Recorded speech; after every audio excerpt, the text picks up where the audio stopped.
नमस्कार, स्वागत है आपका आवाज़े ख़वातीन में। मैं हूं रत्ना शुक्ला आनंद। हाल ही में विश्व डायबिटीज दिवस हमने मनाया है और ये पूरा महीना डायबिटीज को समर्पित है, एक तरह से कहें तो। आज इस मौके पर हम बातचीत करेंगे महिलाओं में डायबिटीज की समस्या को लेकर। हमारे साथ मौजूद हैं डॉक्टर हेमा गोपालन, जो एंडोक में कम्युनिटी प्रोजेक्ट्स की हेड हैं और दिल्ली में ये महिलाओं के लिए डायबिटीज कंट्रोल को लेकर कई प्रोजेक्ट्स पे काम कर रही हैं। डॉक्टर हेमा, स्वागत है आपका आवाज़े ख़वातीन में। Thank you so much for having me. Doctor Hema, अगर हम महिलाओं का प्रतिशत देखें तो डायबिटीज की क्या स्थिति है? क्या पहले से इसमें बढ़ोतरी हुई है? जी, बहुत ज्यादा बढ़ोतरी है। एंड नॉर्मली तो diabetes on an average 10 to 11% होता है, बट हम जो स्लम्स में देखते हैं, जो अंडर प्रिविलेज्ड एरियाज में है, वो ऑलमोस्ट 20% तक हमने देखा हुआ है विमेन में डायबिटीज का। जी, और बाकी अगर हम बाकी उनकी बात करें तो जी, generally on an average men and women put together it's around 10 to 11, anywhere between 10 and 14%.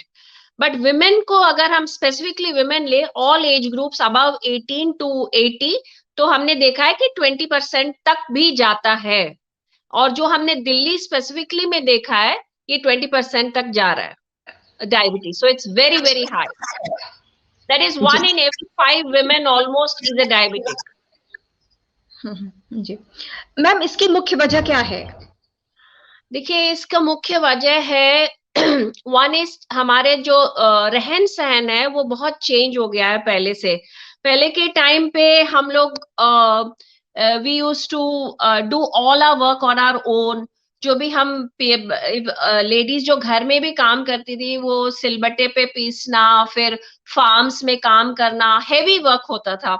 अब जो है हमारा रहन सहन बदल गया है। We are working with washing machine है, we have so many, everything is mechanised. हम ट्रैवल भी करते हैं तो ऑटो रिक्शा लेते हैं, गाड़ी लेते हैं, स्कूटर लेते हैं, तो चलना फिरना भी बहुत कम हो गया है। So because of this our and the eating has also change from more grain, जो साबुत अनाज, साबुत दालें हम पहले लेते थे, वो सब छोड़ के हम रिफाइंड ग्रेन्स, प्रोसेस्ड फूड्स की तरफ ज्यादा जा रहे हैं। तो ये सारी चीजें मिलके they are resulting in obesity, and obesity is resulting in many diseases in our country along with diabetes. जी मैम, आपने बताया कि अंडर प्रिविलेज्ड जो हमारे यहाँ का वर्ग है उसमें ज्यादा मामले देखे जा रहे हैं। इसकी वजह क्या है? क्योंकि आपने बताया कि जिस तरह की सेडेंटरी लाइफस्टाइल या रिफाइंड फूड जो है वो ज्यादातर देखा जाता है कि जो बहुत ही वेल ऑफ फैमिलीज में ये सब समस्याएं आती हैं। लेकिन अगर हम निचले तबके में भी ये देख रहे हैं तो इसकी वजह क्या है? इसकी वजह ये है, एक तो अवेयरनेस बहुत कम है, एजुकेटेड वुमेन नहीं है। See in the upper social classes there is some education, वहां पे एजुकेटेड लोग ज्यादा होते हैं, उनको पता है कि ओबेसिटी ज्यादा हो गया तो हमें प्रॉब्लम्स होती हैं। वेयर इन द निचले स्तर में हम इतना देख नहीं पाते, वो they don't have that knowledge कि ओबेसिटी का बढ़ना is not a good thing. हमारे यहाँ पे इवन चबी चाइल्ड भी, अगर बच्चा पतला भी है तो उसको भी हम बोलते हैं, सास बोल देती है डॉटर इन लॉ के तुम फीड नहीं कर रही हो बच्चे को, तो उसको भी हम मोटा करने की कोशिश करते हैं। तो वी थिंक दैट, हम ये सोचते हैं कि मोटापा मतलब हेल्दी रहना, ओवर वेट रहना एक साइन ऑफ हैप्पीनेस है, एक साइन ऑफ वेल्थ है। वो सही नहीं है actually. Obesity is a very big problem, and it is a root cause of many non-communicable diseases. It will start with diabetes, but उसके बाद blood pressure भी हो जाएगा, कोलेस्ट्रॉल भी हो जाएगा, heart trouble हो जाएगा, फिर you can have stroke also. So it starts with obesity. And the main reason for this is lack of awareness, and social standing भी in ladies का कम होता है अंडर प्रिविलेज्ड एरियाज में। So they are not taken to hospital. अगर कोई problem है तो hospital भी नहीं जा पाते, क्योंकि the men don't have the time to take these women to hospitals. So they have this problem of being left out. They are always second class citizens, as we know. तो ये सारी चीजें हैं, सब मिल मिला के डायबिटीज ज्यादा हो रहा है औरतों में। They are basically, it has to do with obesity. Starting point is obesity. जी। मैम, आपने कहा कि महिलाएं ज्यादातर उनको अस्पताल जाने की सुविधा उनकी नहीं होती है, वो काफी समय तक उनकी जो बीमारी है वो डायग्नोस नहीं हो पाती। वो कौन से लक्षण हैं जो कि कोई भी महिला जो है वो पहचान ले कि ये डायबिटीज के लक्षण हो सकते हैं, किसी भी वर्ग की महिला हो, ताकि उसे तुरंत जो है वो सचेत हो जाए और उसका टेस्ट करा सके? तो बार बार प्यास लगना, मुंह का सूखना, पेशाब आना, फिर थकान महसूस होना, आंखों से धुंधला दिखना और जननांग में संक्रमण, ये सारे लक्षण होते हैं डायबिटीज के। You should get yourself check, specially 40+ अगर कोई लेडी है जिसका आईसाइट ठीक से नहीं चल रहा हो, उसको लग रहा है कि मुझे धुंधला दिख रहा है, तो she should get herself first check for diabetes. सबसे पहले डायबिटीज, आंखें तो चेक करवाएगी ही, बट डायबिटीज के लिए भी चेक कराना जरूरी है। जी जी। इसके अलावा कितना शुगर लेवल होना चाहिए तब जाके जो है वो व्यक्ति जो ये माने कि बॉर्डर लाइन शुगर है हमारी और हमें सचेत हो जाना है? ये थोड़ी चीजें बताएं ताकि महिलाएं जो है वो खुद जो है वो हाँ, अपनी तो अगर देखभाल। फास्टिंग है तो 100 के नीचे होना चाहिए, 100 मिलीग्राम/डेसीलीटर के नीचे होना चाहिए। अगर रैंडम है, यानी कि कुछ चाय वाय लेके वो अपने घर में टेस्टिंग करा रही है, तो 200 से नीचे होना चाहिए। एंड 140 टू 200 के बीच में है तो थोड़ा you have to be careful, because you are getting close to the borderline. तो हम यही बताते हैं, जब भी हम भी अंडर प्रिविलेज एरियाज में काम करते हैं, अगर 200 से ऊपर है तो वेरी वेरी लाइकली के उनको डायबिटीज है। बट अगर 180, 190, 170 भी है, तब भी हम बोलते हैं you are on the borderline, अभी परहेज करना चालू कर दो, वॉकिंग करना शुरू कर दो, so that you can manage your diabetes without medicine. अगर 200 से ऊपर हो गया तो फिर दवाई लेना जरूरी हो जाता है उसको कंट्रोल करने के लिए। जी। मैम, एक और जो महिलाओं में मुश्किल होती है वो होती है कि जब गर्भावस्था के दौरान या उसके बाद जो है वो शुगर की प्रॉब्लम होती है। ये क्या होता है, ऐसा क्यों होता है और कितने प्रतिशत महिलाओं में ये बनी रहती है? ये भी अराउंड 10 to 11% women में ही होता है। And this happens to a woman only when she is pregnant. Okay, so हम उस दौरान जब औरत गर्भवती होती है तो उसके शरीर में बहुत सारे बदलाव आते हैं।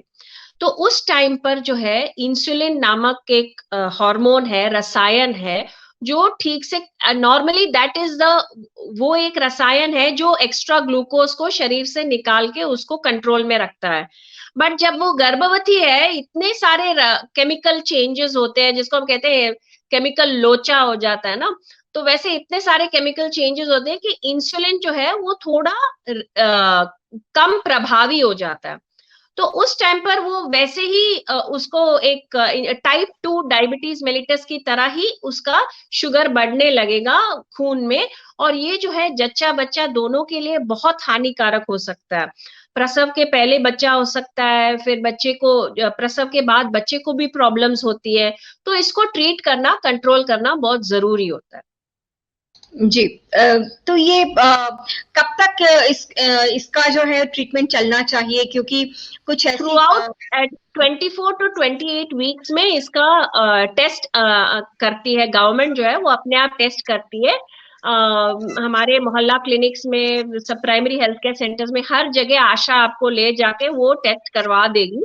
तो अगर ये निदान हो जाता है कि डायबिटीज है, जेस्टेशनल डायबिटीज, यानी कि जेस्टेशनल माने वो उसी टाइम होगा जब वो प्रेग्नेंट है।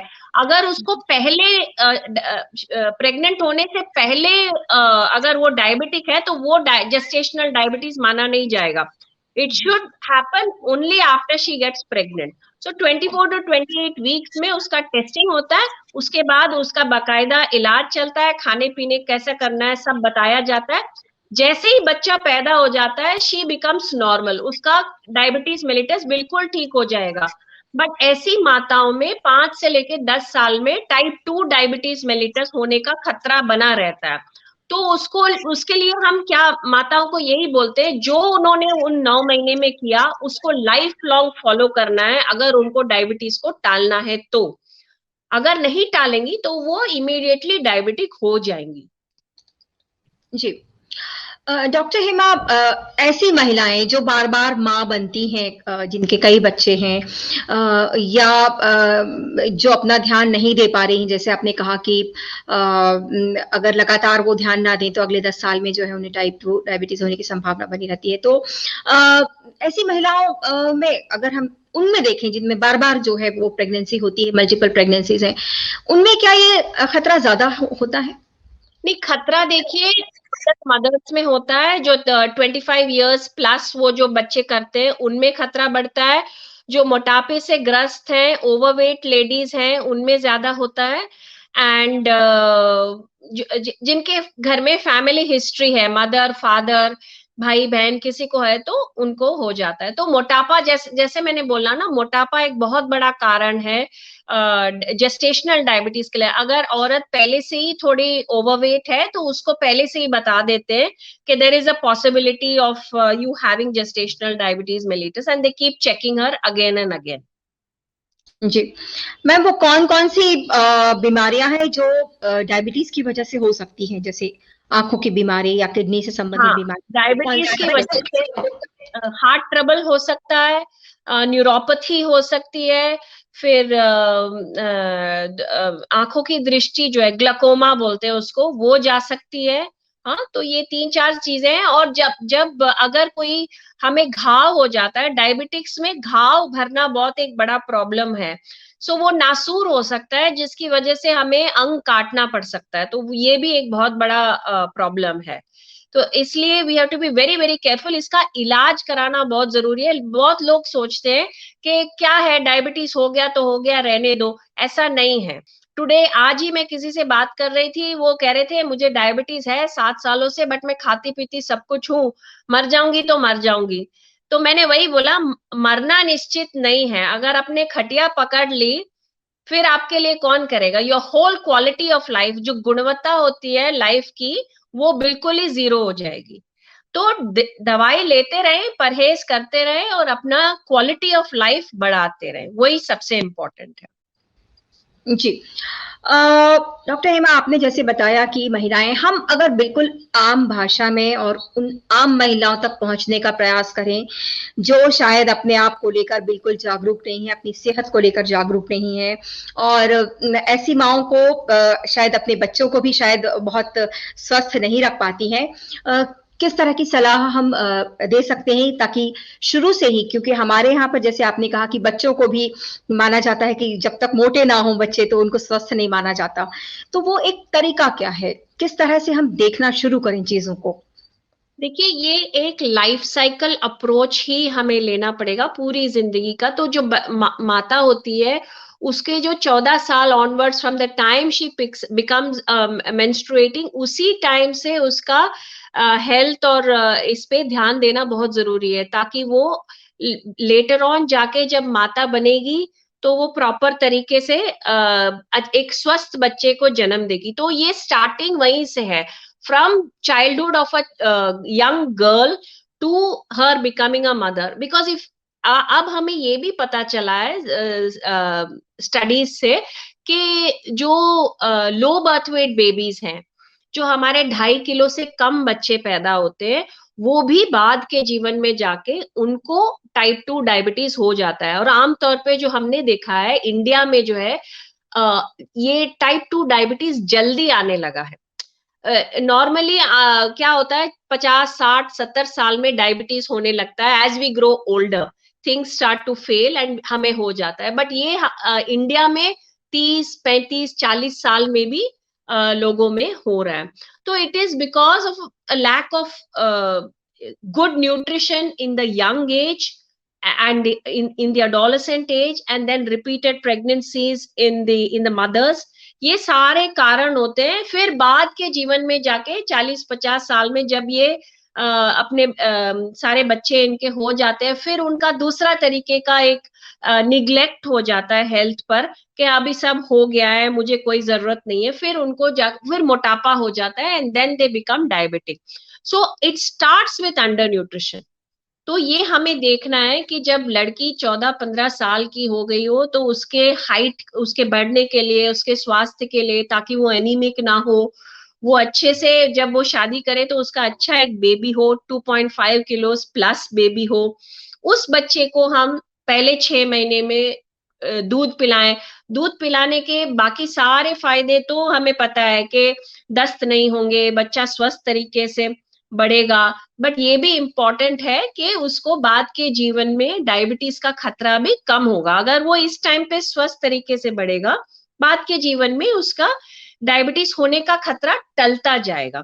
फिर अडोलेसेंट एज में फिर से उसकी केयर करें, you know. So it's a life cycle approach, you cannot take one part of the life and say कि नहीं अब यहां से आप ठीक कर लोगे, ऐसे नहीं होता, फ्रॉम द वेरी बिगिनिंग। इसीलिए हम लेडीज को ही साथ में लेके, ये पूरा जो प्रोजेक्ट जिसमें मैं काम कर रही हूँ, हम 18 से लेके 80 साल की औरतों के साथ काम करते हैं, ताकि कहीं ना कहीं किसी ना किसी को कोई ना कुछ ज्ञान मिलेगा, थोड़ा सा भी हो जाए तो हमारे लिए फायदेमंद है डायबिटीज को टालने में। डॉक्टर हेमा, अभी हम पोषण की बात कर रहे थे, यदि आप कुछ ऐसे आहार के बारे में हमें बता सकें जो सभी लोगों की पहुंच के भीतर हो और उनको डायबिटीज जैसी समस्या से बचा सके, तो ये बहुत ही उनके लिए फायदेमंद होगा। तो हम जो है रेकमेंड करते हैं साबुत अनाज और साबुत दालें, ठीक है। छिलके वाली जो भी चीजें हैं, छिलके वाली दाल जो होती है, मूंग मसूर, ये सारे बहुत अच्छे होते हैं। और अगर हम आटा, जो नॉर्मली नॉर्थ में जो है वो रोटियां लेते हैं, तो चोखर मिला के रोटी को ये करना है, ठीक है। चोखर का क्या होता है, लोग उसको छान के फेंक देते हैं, चोखर इज वेरी इंपॉर्टेंट, वो रेशे का काम करता है और आपका शुगर कंट्रोल में रखेगा। तो चोखर मिलाए गेहूं, जई, ज्वार, बाजरा, ये सारी चीजें बहुत अच्छी हैं। अगर चावल खाते हैं तो ब्राउन राइस, भूरे चावल जो होते हैं वो बहुत अच्छे होते हैं। तो भूरे चावल को पकाने में थोड़ा टाइम लगता है, तो उसको भिगो के थोड़ी देर, आधा पौना घंटा भिगो के फिर पका लेंगे तो बिल्कुल ठीक रहेगा। दालों के बारे में मैंने बता दिया। सरसों का तेल बहुत अच्छा होता है। सरसों का तेल नॉर्मली नॉर्थ इंडिया में सारे लोग सरसों का ही तेल ले रहे हैं। अगर रिफाइंड तेल यूज हो रहा है घर में, तो हमें रिफाइंड तेल लेना है, थोड़ा घी लेना है, थोड़ा कुछ राइस ब्रान ऑयल लेना है, एक मिश्रण बना के लेना है। सरसों का तेल, olive oil, rice bran oil, ये 3 चीजें अगर यूज हो रही है बिल्कुल ठीक है। सब्जियों में हरी सब्जियां, हरी पत्तेदार सब्जियां हम भरपूर खा सकते हैं आंख बंद करके, या तो सलाद के रूप में या पकी हुई सब्जियों के रूप में। जो हमें अवॉइड करना है वो है आलू, क्योंकि रोटी में भी स्टार्च होता है, कार्बोहाइड्रेट्स होते हैं, और आलू में भी कार्बोहाइड्रेट्स ही होते हैं। वो डायबिटिक्स के लिए थोड़ा हानिकारक हो सकता है, इन द सेंस दैट वो it only increase the glucose, glucose को बढ़ाता रहेगा। तो आलू को कम कर देंगे, बाकी सारी हरी सब्जियां आप ले सकते हो, और दाल बढ़ा सकते हो। दाल में आप, जैसे मैंने कहा, दाल, पनीर, ये सारी चीजें आप खा सकते हो। अगर आपको थाली के बारे में देखना है, तो आधी थाली जब हम खाना खाए तो हम ये ध्यान में रखें, आधी थाली हमें भरी हुई मिलनी चाहिए सब्जियों के साथ, या तो पकी हुई या सलाद के रूप में। 1/4 भाग में रहेगा हमारा दाल या कोई भी नॉनवेज जो भी उस दिन बना है, एक आइटम, और 2 छोटे छोटे फुलके हम खा सकते हैं। इसके अलावा एक परोस कोई भी मौसमी फल, और एक परोस दाल, दूध, दही, पनीर, जो भी हम लेना चाहें। ये हमारा लंच और डिनर का ये मैंने बता दिया। बाकी ब्रेकफास्ट में चीला, क्या होता है, अंडर प्रिविलेज्ड एरियाज में बासी रोटी खा लेते हैं, फेन खा लेते हैं, ब्रेड खा लेते हैं, ये सारी चीजें फिर से स्टार्च वाली हो जाती है। तो मैं सजेस्ट करूंगी कि सुबह के टाइम में पोहा, उपमा, चीला, बेसन का चीला, मूंग चीला, ये सारी चीजें वेजिटेबल्स के साथ लेंगे तो बहुत अच्छी बात है। अल्प आहार अगर लेना है तो समर्स में, गर्मियों में हम छाछ ले सकते हैं, नींबू पानी ले सकते हैं, फिर चने का चाट ले सकते हैं, पनीर टिक्का ले सकते हैं, या चना जोर गरम ले लें, भुने चने ले लें। ये सारे अल्प आहार हम ले सकते हैं। और ये 2 टाइम के जो मुख्य आहार होते हैं हमारे लंच और डिनर में, हमें ये ध्यान में रखना है कि हमारा जो पेट है वो सब्जियों से ही भरेगा, रोटी से नहीं। हमारा एग्जैक्टली उल्टा होता है, हम 4 रोटी खाते हैं और बहुत कम सब्जी लेते हैं और बहुत कम दाल लेते हैं। तो दाल तो हमें चाहिए ही चाहिए, और सब्जियों से हमें पेट भरना है। और इससे क्या होता है, हमारे जो बाकी जो हमारे नीड्स होते हैं, पोषक तत्व होते हैं, जैसे मिनरल्स है, विटामिन्स हैं, वो सारे हमें मिलते रहते हैं। मैम जानना चाहेंगे हम आपसे कि आपने जैसे बताया कि अगर ये सही आहार लिया जाए और लाइफस्टाइल को अच्छा रखा जाए, तो क्या आपको लगता है कि ये जो डायबिटीज के मामले बढ़ रहे हैं उनको फिर से जो है वो रोका जा सकता है, कम किया जा सकता है, या एटलीस्ट स्टेबल किया जा सकता है? जितना भी जिनको डायबिटीज हो गया है, उन्हें जो ये याद रखना है कि आपको मेडिसिन भी लेना है और एक्सरसाइज भी करना है और अपना खाना पीना भी ध्यान रखना है। जिनको डायबिटीज नहीं हुआ है, उन्हें अपने पोषण पे ध्यान देना है, न्यूट्रिशन पे ध्यान देना है, एक्सरसाइज पे ध्यान देना है। हमारे कंट्री में, देश में जो सबसे प्रॉब्लमेटिक है वो है एक्सरसाइज। लेडीज जो है वो सोचती है कि हमने घर का काम कर दिया, मैं ये करती हूँ वो करती हूँ, मैं बहुत एक्टिव हूँ। घर का काम व्यायाम नहीं होता, अलग से हमें 30 मिनट व्यायाम करना बहुत जरूरी है। हमें इसके लिए टाइम निकालना है। जैसे हम भगवान के लिए दिया जलाते, ये भी हमारे अंदर भी एक भगवान है जिसको हमें ध्यान में रख के काम करना है। यही मैं सब जो भी जब भी मैं खुद कैम्प करती हूँ उनको यही बताती हूँ कि आपके अंदर भी एक भगवान है जिसको आपको स्वस्थ रखना है, जिसकी वजह से आपको एक्सरसाइज करना जरूरी है। एक्सरसाइज ना करने की वजह से ही मोटापा हो रहा है। और आजकल क्या हो गया है, हम पैकेटेड चीजें जो होती है, आमतौर पे अगर आप खुद भी घूमेंगे अंडर प्रिविलेज्ड एरियाज में, 5 रुपए की पैकेट मिल जाती है, वेफर्स की, कुरकुरे की, या फिर मिक्सचर, जो भी है, 5 रुपए की मिल जाती है, 10 रुपए की मिल जाती है। लोगों को पता भी नहीं चलता उन्होंने वो खाया है, इतना सा तो है, इतना सा तो है करके वो खा लेते हैं। बट वो इतने से पैकेट में वो 20 ग्राम या 10 ग्राम में है, जो है उनको 100 या 200 कैलोरी, 135 कैलोरी एक टाइम पे मिल जाती है। और उससे पेट नहीं भरता, उससे नमक ज्यादा होता है, मीठा भी, उसमें थोड़ा सा वो शुगर भी डालते हैं।